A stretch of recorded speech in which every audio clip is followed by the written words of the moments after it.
Hello and good afternoon and good morning, everyone. Welcome to day 3 of our global macro conversation that we are hosting with UBS. It's a great pleasure today that we are going to have two very interesting sessions.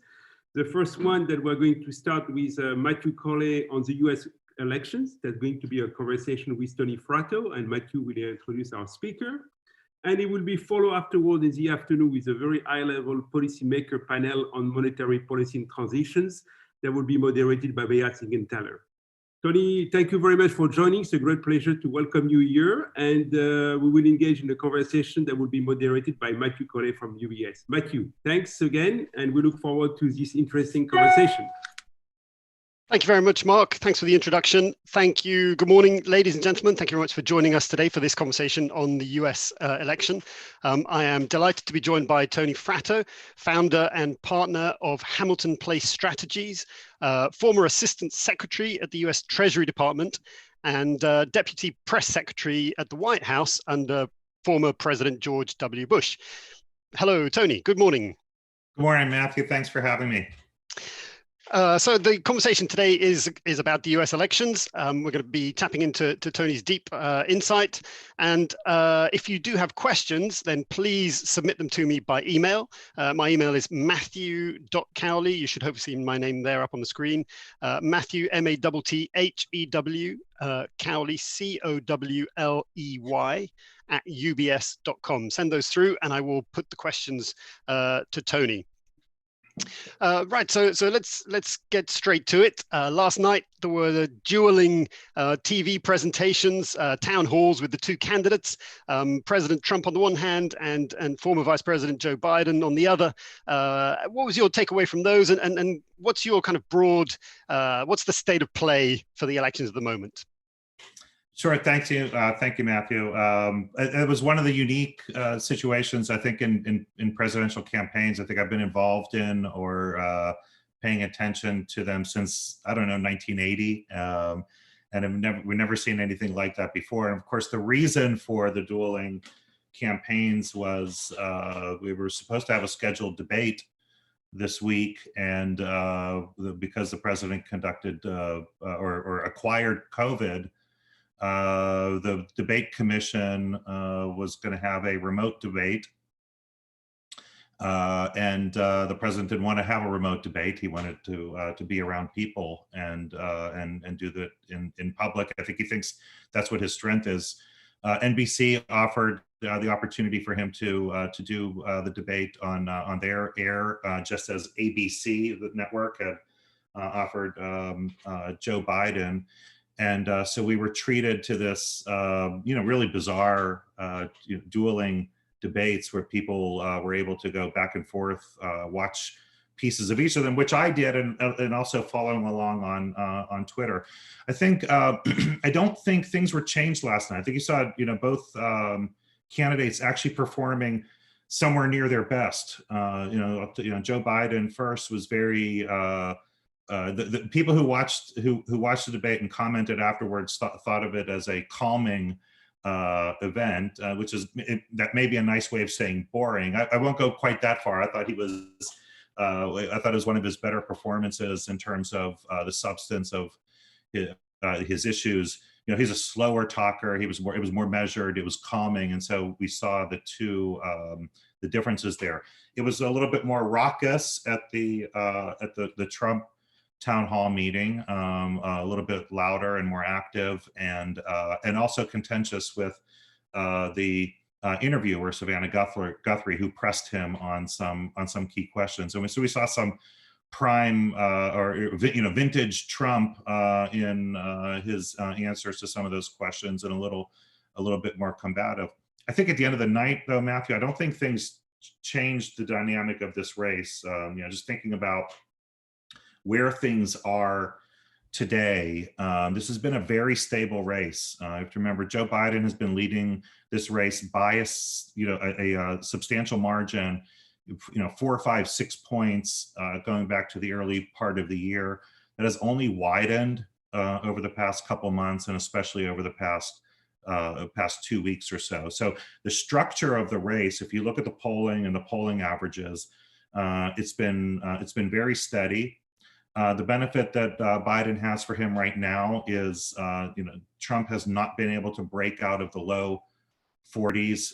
Biden has been able to get his approval and intention to vote above 50%, and that's a very key threshold for him. So, so the state of the race right now is time is running out. We're, I think, 18 days away now from Election Day. A lot can happen in 18 days, but barring something big, it's looking right now like a fairly substantial Biden lead. And we can go in and spend a little more time talking about some of the polling and maybe why it's different or better this time. But that's the state of the race right now, Matthew. Yeah, I think that's that. Let's take it straight there to the polling. What is? I mean, that's what a lot of people who watched the election last time round they were surprised by the sudden change. What is different this time round? Well, of course, so if you follow presidential polling in the United States and presidential campaigns, which I know so many people watching this do, that we report a lot of the polling on a national basis of what the national polling is, but of course we have 50 states plus the District of Columbia plus some territories all voting. Those are all individual races, and so you look for the differences between the national polling averages and the battleground state averages. And going back to 2016, we saw a little bit more fluctuation. You heard me talk about the steady state of the polling this time. A lot of people look back to 2016 and say, well, on this particular week, Hillary Clinton was winning by 8 percentage points, and look what happened. One difference in 2016, even just in the national polling, is that a lot of people were undecided, and a lot of people were very fickle with their intention to vote. So it's true that she led by 8, 9, 10, 11 points at certain points in the race, but that fluctuated. It went up and down and over time, and you saw this return to an interest in voting for the outsider. So that was one thing that was noticed. Another difference in 2016, when people talk about the polling missing it in 2016, the national polls actually got it pretty accurate. Hillary Clinton won the popular vote by about 2%. The pre-election average polling had the national polling had Hillary Clinton winning by about 3%. So it's very close. It's actually one of the closest, if not the closest, predictor of all time. What was different was the battleground state polling, and in particular 3 big states, Pennsylvania, Michigan, and Wisconsin, where I think you can say the polling got it wrong. But even each of those states were different. I would say the polling got it somewhat wrong in Pennsylvania. The polling in places like Michigan and Wisconsin were not so much wrong as they were light and stale. So there was a lot of polling in Pennsylvania, and pollsters went back and looked for their mistakes, and their big mistakes were the weighting averages in the poll. And I think a lot of them went back and this time around and fixed their weighting to account for things like education. Education attainment was not a big factor in 2016, or not as big as it ought to have been. And they've changed that this time. And so they have a sense that the polling is more accurate. But there was a lot of high quality polling, or what that you could have presumed was high quality polling in 2016 in Pennsylvania. It just, the methodologies were off.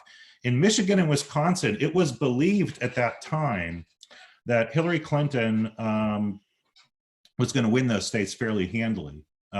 Famously, when we do the autopsy on 2016, people recalled that Hillary Clinton hadn't been to, Wisconsin for 6 weeks. Hadn't been to Michigan late in the campaign. So consequently, there was very little polling in Michigan and Wisconsin late in that race. And when we go back and look and see what happened, we noticed that there were a larger number of undecideds, and those undecideds broke overwhelmingly for Donald Trump in 2016. And at that time there was Hillary Clinton was off campaigning in places like Arizona and some other parts of the country that she wanted to broaden the field for the race and try to get a bigger win. So that, whether it was hubris or a misunderstanding of where the electorate was, they missed the opportunity to close it. And so those three states, Hillary Clinton lost by a combined 117,000 votes. So very, very narrow losses in those states. And that made the difference in that campaign. So what's different this time? The polling is much more regular. There are a lot more high quality polls in those states.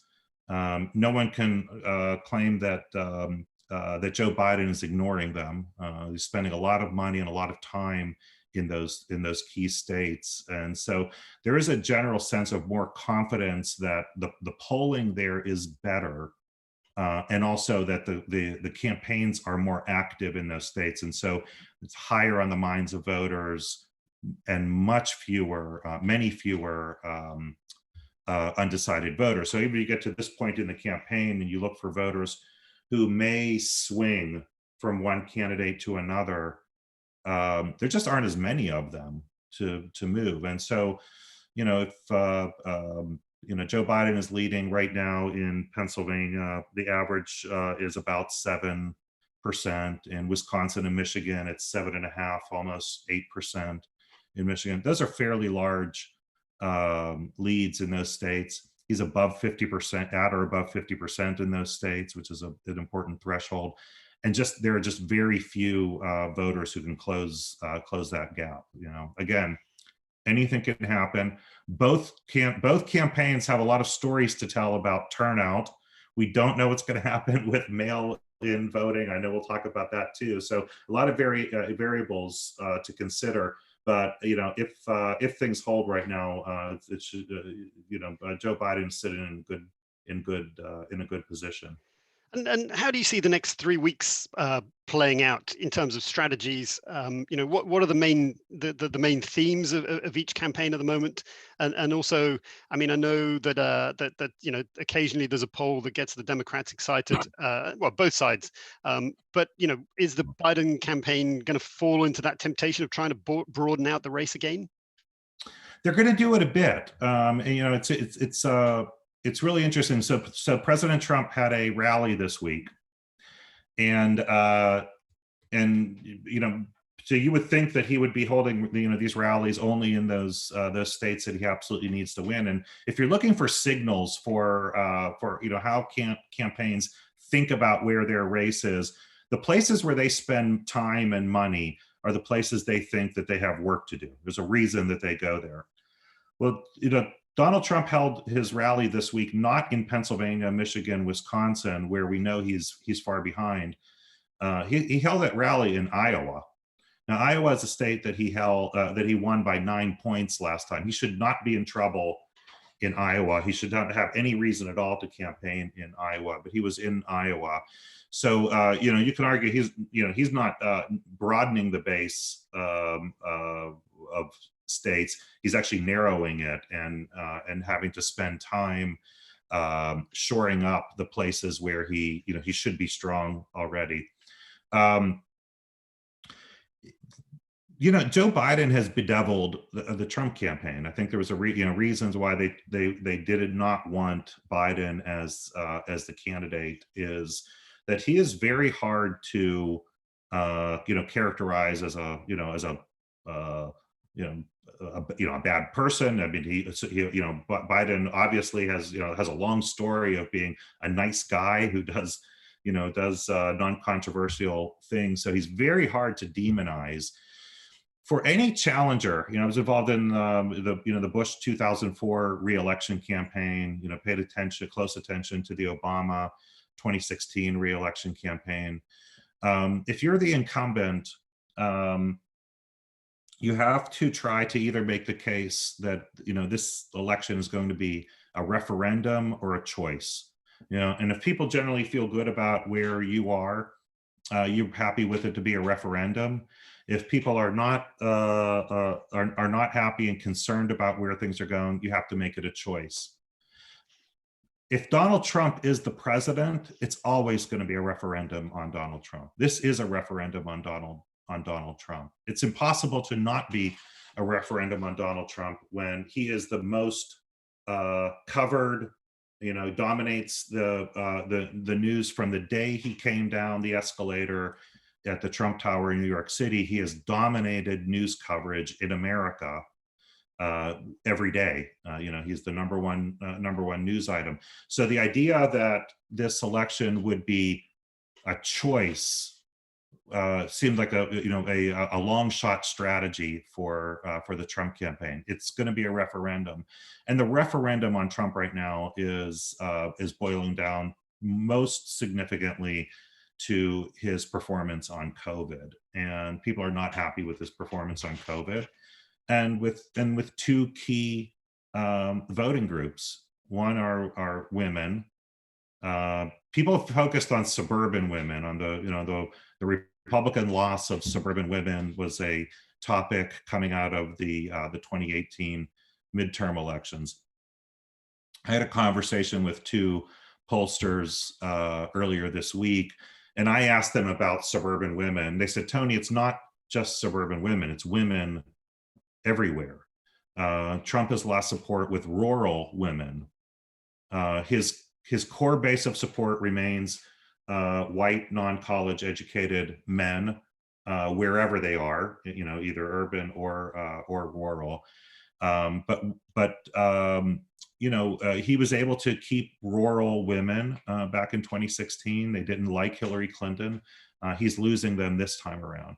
And seniors, the deterioration in support from seniors is probably the most dramatic. There are lots of reasons why you would expect Donald Trump to lose support from among women over the past 4 years.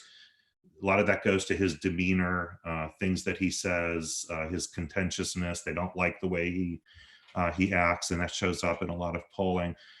Seniors have been a strength for him until COVID, and he frightened them with his cavalier attitude towards the disease. A lot of the comments he made, things emphasizing repeatedly that COVID only only old people are vulnerable to COVID. That's not a great way to win the support of old people, right? Is to say, well, we should get back to work, we should get back to school, because after all, COVID only hurts old people. Old people didn't like hearing that day after day, and it's showing. So seniors were a strength for Donald Trump. They were a strength for him all the way up until February of this year, and then and through COVID, the floor has come out, and so he has nothing to blame on it. Well, how does he make that up over the next few weeks? You asked about what he has to do. The story is more simple for Joe Biden.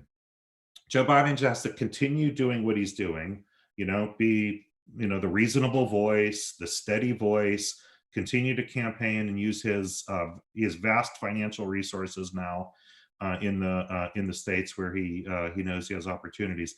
Donald Trump needs to find some way to turn things over, and he's losing time doing that. He's especially losing time if he has to go spend time campaigning in places like Iowa, where he should be winning there. So it's a steep climb for him over these next 3 weeks. In terms of you mentioned the fundraising there, how is that playing out this time round? I think often Republicans are perceived to have some sort of an advantage. What's happening in this year's race? The numbers are staggering. I mean, I will tell you that technology has allowed for a huge increase in small dollar contributions. The numbers that I know a lot of people are listening from all over the world, watching this from all over the world. The numbers are if you knew anything about Pennsylvania U.S. politics, that it's a very expensive place. The numbers of the amount of money spent, $2 billion last time on campaigns are outrageous amounts of money. We're shattering all of those records this time. it's like nothing that's ever been seen before. Joe Biden just in September raised something like $300 million in 1 month. He has $483 million cash on hand to spend over these next 3 weeks. These are staggering amounts of money, and it's not just at the presidential level. We're seeing it in state races also. So the challenger to the longtime senator for South Carolina, so the incumbent is Lindsey Graham. You've seen him golfing with Donald Trump. Challenger is a guy named Jamie Harrison, who has raised over $83 million for this race. By the time this election's over, probably somewhere in the range of $100 million he will have raised. South Carolina only has 3.5 million registered voters. Right? Now, yeah. Montana, there's a Senate race in Montana. No one's paying attention to this race in Montana. It is a highly contentious race. It's very close. It may be the seat that determines control of the United States Senate. They have spent over 150 or raised over $150 million in a state that has 550,000 registered voters. Right? So the amount of money that's being raised is staggering. You have to presume that there's some, there's a, we're at the point of saturation, and you're not getting positive returns on the money you're spending right now. You think maybe they could send everybody toasters or something to try to with all the excess money they have. So the money is a lot. It's television is saturated. If you turn if you watch television here, that's where most of the money is spent. Every commercial break is our campaign ads. I don't know if UBS analysts were recommending anybody buy local television stations. So when people think I'm smart, I think, well, I wasn't smart enough to buy local television stations. That would have been a good plan. So it's a lot of money. I think we're at diminishing returns for it right now, but it's a lot of money for a shrinking number of available voters to talk to. Let's turn our attention then to the Senate. What's the state of play there? You mentioned there that Montana could be one of the crucial states. What is your expectation? How's that playing out? So the Senate is fascinating because these states, these campaigns are all individual. It's possible for a national, especially in a presidential election year, for the person at the top of the ticket to move enough voters to carry people across the line. But each of these campaigns have been going on for a very long time, and they have their own dynamics to them. So, the basics are that Republicans have a lead right now of 53 seats to 47 seats. They have a number of states that are in place, a number of incumbents that are up for re-election and are vulnerable. The Democrats have one incumbent who is vulnerable, and that's Doug Jones, who won a seat in Alabama, a very, very red state, and that was a contested election a couple of years ago to fill the seat of Attorney General Sessions.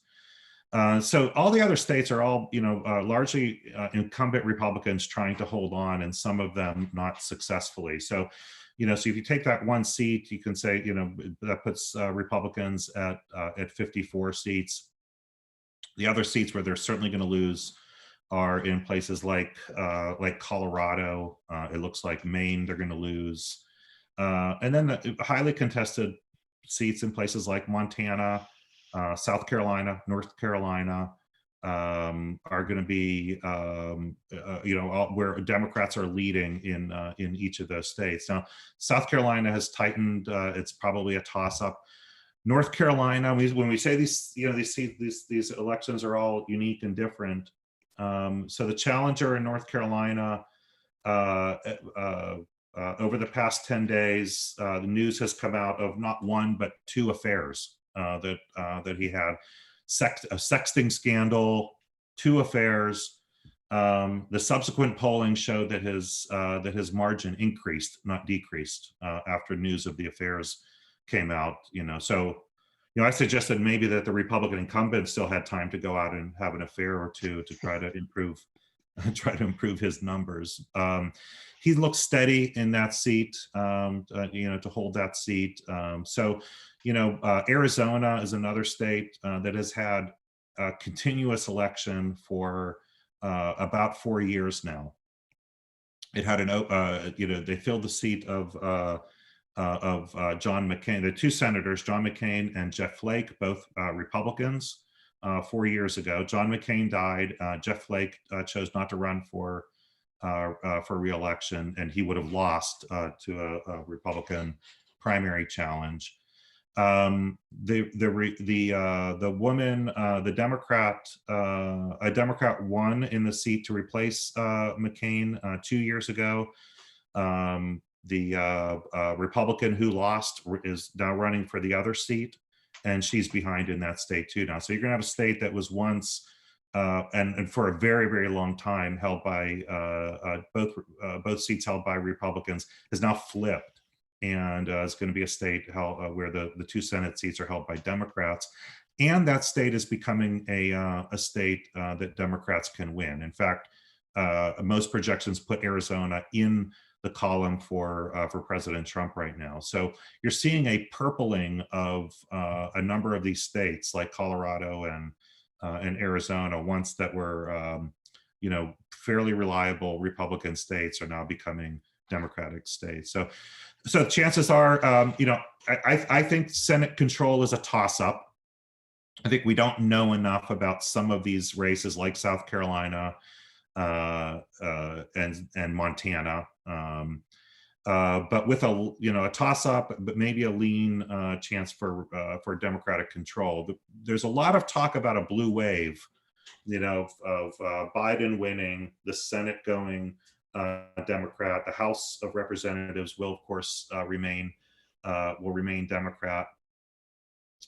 I think the Senate is still a big question mark.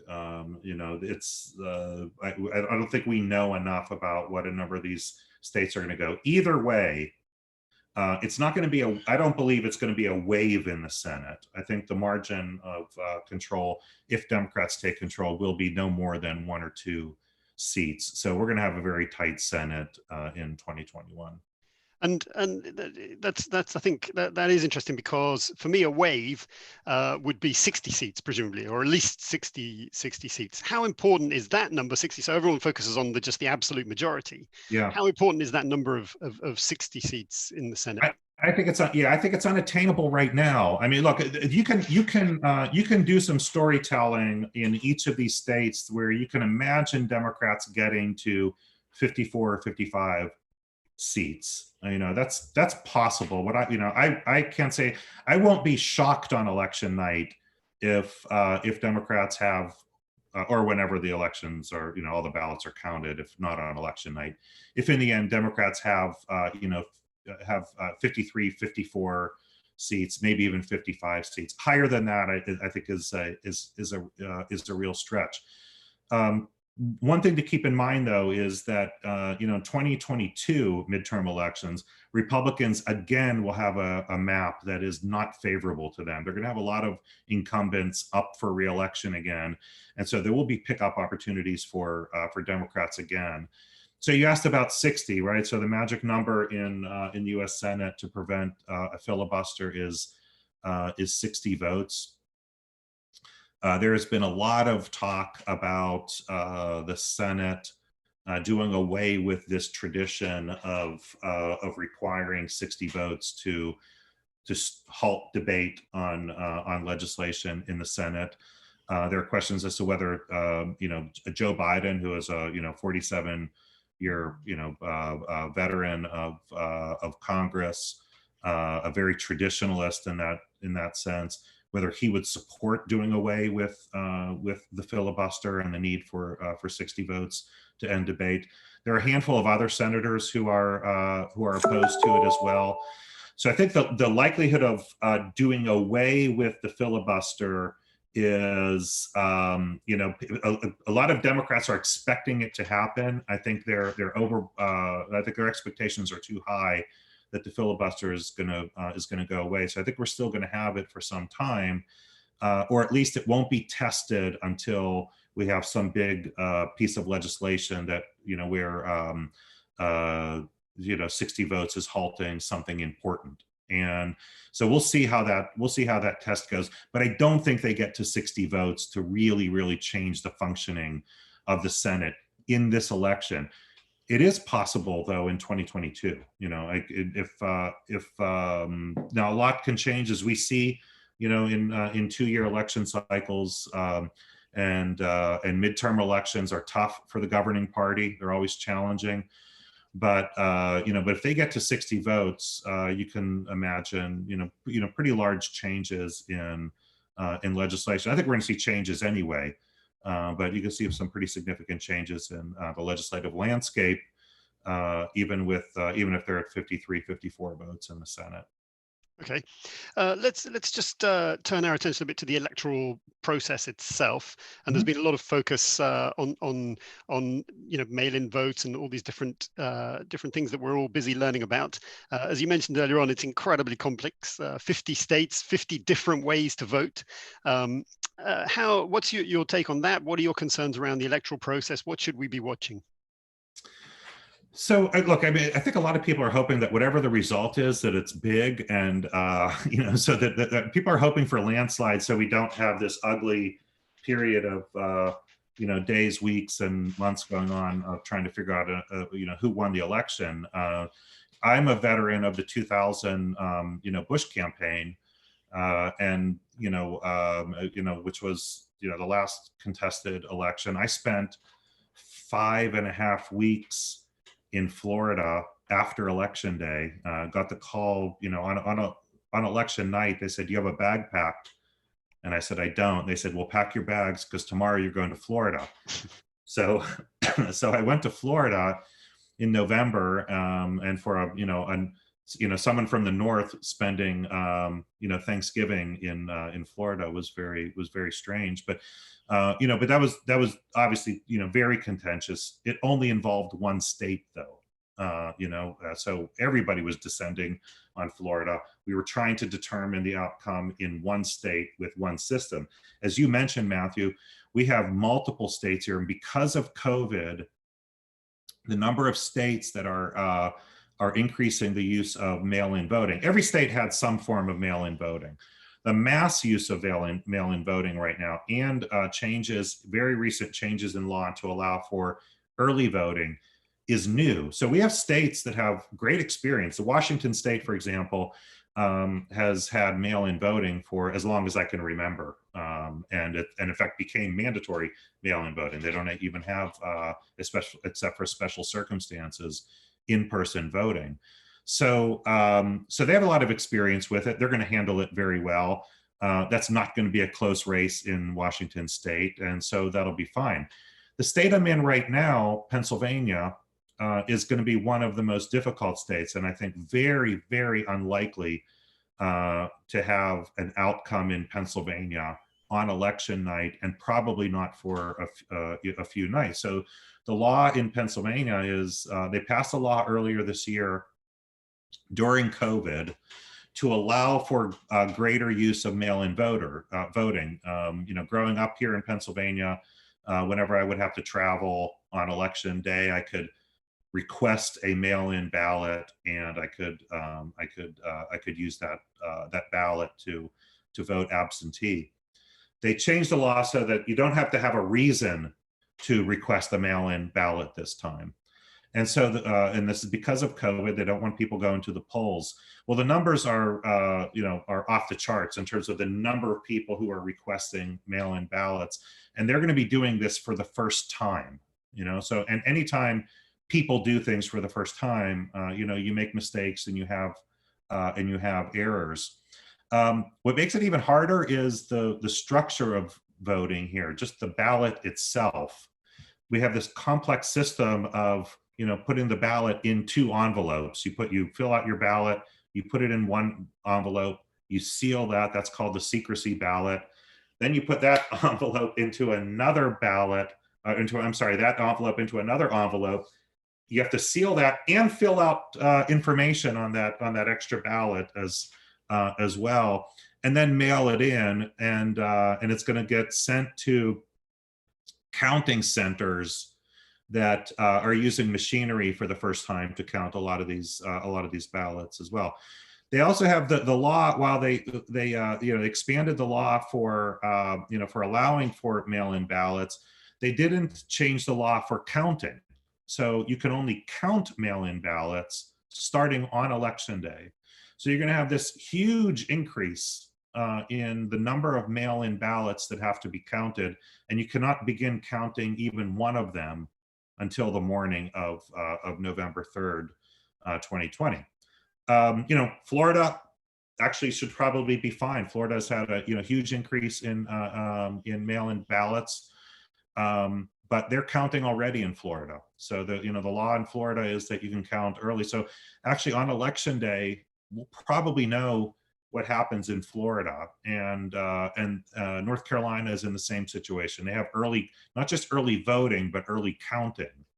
So we'll have a pretty good signal. So I'm hoping that this election doesn't come down to Pennsylvania, where we're good, and Wisconsin is another state. Both of those are battleground states. It's going to, the elections are going to be closer there, but the counting of those votes is going to be a bigger issue. What we're hoping is that Florida and North Carolina, Georgia send determine the race early, so that we don't have to worry about what happens in states like Pennsylvania and Wisconsin. We'll see. Okay, and then so what's your base case at the moment? I mean, you're expecting to know on November the 4th, the morning of November the 4th, or do you think this is going to drag out? And if so, are there any specific deadlines that people need to pay attention to?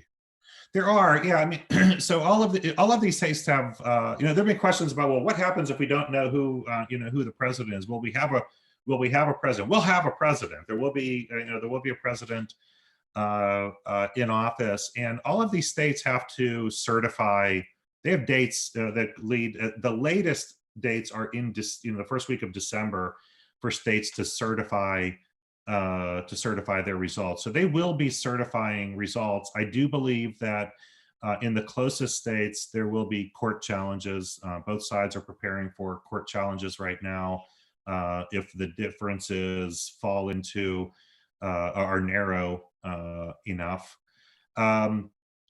The biggest question are going to be on disqualified ballots. If you've ever seen any of these ballots, graphic designers would not be proud of the work of these ballots. A lot of them are very confusing, and you can imagine, people, filling these things out on how they can, in some states, can make mistakes in filling out the ballots. If you fill them out improperly, they can be tossed and challenged in court, and so that's possible. I don't like to, hope is not a strategy. Like I said, I don't want to hope that we know on election night, but I think that's all we're left with right now, because because it could drag on for a number of weeks, which I think will be bad for, maybe it'll be bad for markets. It'll be bad for the transition of government if a transition is in order.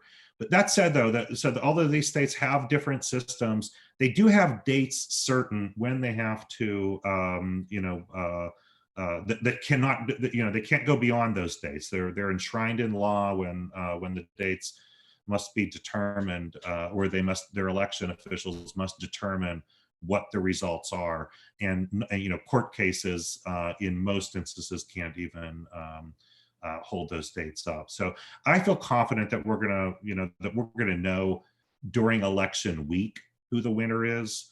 You asked for my base case. I think these excluding the possibility for a significant October surprise, some big piece of news that changes things and damages Joe Biden's prospects, I really believe we're gonna, we'll know in November 4th, November 5th or so, who the president is going to be. And I think it'll be fairly clear because it's very hard to see how these margins can shrink very much over these next couple weeks. So we didn't talk about the intensity of voters, and it's an important factor. There are a lot of people out there. The Trump campaign likes to talk about the fact that Trump voters are much more motivated to go out and vote for Donald Trump, and that's true. They are definitely more motivated than Biden voters are motivated to go vote for Joe Biden. But what that analysis leaves out is the fact that these voters they may not be excited about going to vote for Joe Biden, but they're very excited and very energized to go vote against Donald Trump. So to me, the intensity levels are the same, just for different reasons. And and if you ask voters, as voters have been asked repeatedly over the past few weeks, is there anything that can change your mind? The person who you just told me you're going to vote for, you're going to vote for Donald Trump, or you're going to vote for Joe Biden. Is there anything that can change your mind? And they tell you in greater numbers than I've ever seen in elections that nothing can change their mind. Their votes are settled. So the possibility for change in these last few days and weeks of the campaign, I think, are very minimal. We're starting to get. I've had a few questions come through, so just in the last few minutes, let's see if we can zip through some of these. Okay. Obviously, for financial markets, the fiscal stimulus has been a big focus of attention. What's going to happen there? I've been wrong on this. I thought that because of the need that's out there, that we would have had a deal by now. That it would have been a fairly large deal. I think it would have been in. Not only is there an economic need for it, I think it would have been in Republicans' interest to get something done. It's I think when we look back on this race, if this race is lost narrowly, including the Senate races, you're going to look back and say, why didn't the GOP pass another stimulus bill? The first stimulus bill, CARES Act, was both very powerful and effective and popular. And so it is a mystery as to why Republicans aren't doing this. What I believe right now is that we'll have a small bill to deal with airlines and maybe testing shortly after the election. But a large stimulus bill now, I believe, will not come until early in the next Congress in 2021. I think Republicans do not want that spending on their books. They would rather push that spending onto the Democrats' books in the new year. Okay, then let's take a couple of scenarios as to if Trump's reelected or if Biden wins. Starting with Biden wins, what are sort of the key policies that you see there in terms of obviously we're most interested in sectors, but again, well, actually spending and taxes are the two that I get asked most about. Yeah, I think you'll see a big spending. I think you will see a big spending plan. I think you will see, spending on infrastructure as part of that as well. I think finally, you've been calling for it for a long time. I think you will see investment in infrastructure. It's something I'm very focused on, which will be very immediate, much more immediate and impactful on highly regulated sectors. Obviously, financial sector, banking, healthcare, environment and energy sectors, transportation. I think these are all, in all of those highly regulated sectors. The Trump administration was successful in, halting new regulation in those sectors. I mean, they really put a damper on regulation in those sectors. In a number of those sectors that I talked about, so transportation, energy and the environment, healthcare, education, maybe food, there's a lot of administrative procedure that will slow down some of the increase in regulation, but you'll see it coming. financial sector, I think we should all be ready for more swift action in that space. And the reason is that the Dodd-Frank law put a lot of power in regulators. There's an enormous amount of discretion that regulators can have. So thinking about who ends up at places like the SEC, the CFTC, people are not paying attention right now to, who's going to replace Randy Quarles as the vice chair for supervision at the Federal Reserve. That's a super powerful position, and a Biden, whoever the person who that a President Biden puts in that job will be very different from the person that a President Trump would put in that job. And then in terms of on the Trump side, in terms of continuation of policy, I mean, are there any things to watch there? This has not been a campaign where we hear about new policies. It's hard to identify a new policy that the president wants to do. So I think it'll be a continuation of keeping the tax cuts in place, continuing to restrict growth in regulation. He has promised over and over again an amazing healthcare plan. Like he said it again last night, that he's got one coming. It's going to be it's going to be cheaper than Obamacare and better. But he's been saying this since 2015, and we have not yet seen a healthcare plan. He has promised infrastructure, so maybe infrastructure is one area that we could imagine in a second term, in a second Trump term. But again, he's had opportunities on infrastructure and has not been able to get anything done there either. So it's hard to see. I think you should think about it as very much a continuation with not a lot of big new initiatives in a second term. I have a provocative one here, especially for some of the members of this audience. Will Elizabeth Warren be the next Treasury Secretary? I doubt it. Yeah. I know. I hope not. I mean, it would be good for my business if Elizabeth Warren is Treasury Secretary, since we consult on these issues quite a bit. But I don't think so. I think one thing to keep in mind is if it's a narrow lead in the Senate, this is very arcane.